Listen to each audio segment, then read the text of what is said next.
நானும் கவினும் ரொம்ப ட்ரூவாக லவ் பண்ணோம். கொஞ்சம் செட்டில் ஆக டைம் தேவைப்பட்டுச்சு. மே 30 அப்போ வந்துட்டு சுஜித்தும் கவினும் பேசிக்கிட்டாங்க.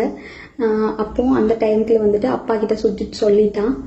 அப்பா வந்துட்டு இந்த மாதிரி லவ் பண்ணுறியான்னு என்கிட்ட கேட்டப்ப இல்லைப்பா நான் லவ் பண்ணல அப்படின்னு சொல்லிட்டேன். ஏன்னா கவின் என்கிட்ட டைம் கேட்டிருந்தான். இன்னொரு 6 months கழிச்சு சொல்லு ப்ளீஸ் அப்படின்னு சொல்லியிருந்தான்.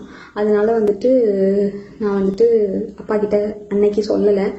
அதுக்குள்ளே நெக்ஸ்ட் அப்கமிங் மந்த்துக்குள்ளே இப்படி ஆயிடுச்சு. 2 பேருக்குள்ளே என்ன கான்வர்சேஷன் போச்சுங்கிறது தெளிவாக தெரியாது. ஆனால் கவினுக்கு ஃபோன் பண்ணி சுஜித் வந்துட்டு பொண்ணு கேட்க வாங்க, இவ மேரேஜ்க்கு மூவ் பண்ணாதான் அடுத்து என்னோட ப்ரொஃபஷனை பார்க்க முடியும் அப்படின்னு சொன்னான் அப்படிங்கிறது எனக்கு தெரியும் கண்டிப்பாக.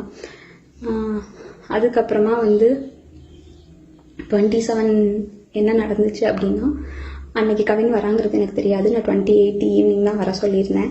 அவங்க தாத்தாக்கு தலையில் சூச்சர்ஸ் இருந்ததுனால நான் வந்துட்டு ரூம் பார்த்துட்டு அட்மிட் பண்ணணும்னு யோசிச்சிருந்தேன். அப்போ வந்துட்டு ஆஃப்டர்நூன் மங்கம்மாள் சாலைக்கிட்ட வந்து நின்றுட்டு தான் எனக்கு வந்துட்டு தெரியவே செய்யும் அவங்க வந்திருக்காங்கன்னு சொல்லிட்டு. ஸோ டேரெக்டாக நான் அங்கே ஐபிக்கு கூட்டிகிட்டு போயிட்டு கவின் உள்ளே வந்தான். பட் அவங்க அம்மாக்கிட்டையும் மாமாக்கிட்டையும் மட்டும்தான் நான் பேசிகிட்டே அப்படியே கவின் வெளியே போயிட்டான். அங்கேருந்து கிளம்புறப்பந்தான் அவங்க அம்மாவும் கிளம்புறப்பந்தான் கவின் எங்கே அப்படிங்கிறதே நாங்கள் யோசித்தோம். நான் ட்ரீட்மெண்ட் ப்ரொசீஜர்ஸ்லாம் எக்ஸ்பிளைன் பண்ணிட்டு இருந்தேன். அப்போ யோசிச்சுட்டு நான் வந்துட்டு சொன்னேன். அவங்க அம்மா வந்துட்டு கால் பண்ணாங்க, உனக்கு எடுக்கல. நானும் கால் பண்ணி எடுக்கல. நீங்கள் வேணால் பசிக்குதுன்னு சொன்னாங்க அவங்க அம்மா, சாப்பிட போங்க, நான் வேணால் வர சொல்கிறேன்னு சொல்லியிருந்தேன்.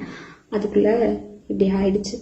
ஸோ வந்துட்டு இது தேவையில்லாமல் நிறையா இஷ்டத்துக்கு யாரும் வதந்தியை கிளப்ப வேண்டாம். உங்களுக்கு தோணுது எல்லாத்தையும் பேசாதீங்க.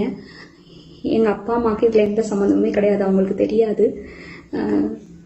இதை இதோட விட்டுருங்க. உடனுக்குடன் செய்திகளை தெரிந்து கொள்ள சன் நியூஸ் பெல் ஐகானை கிளிக் பண்ணுங்க.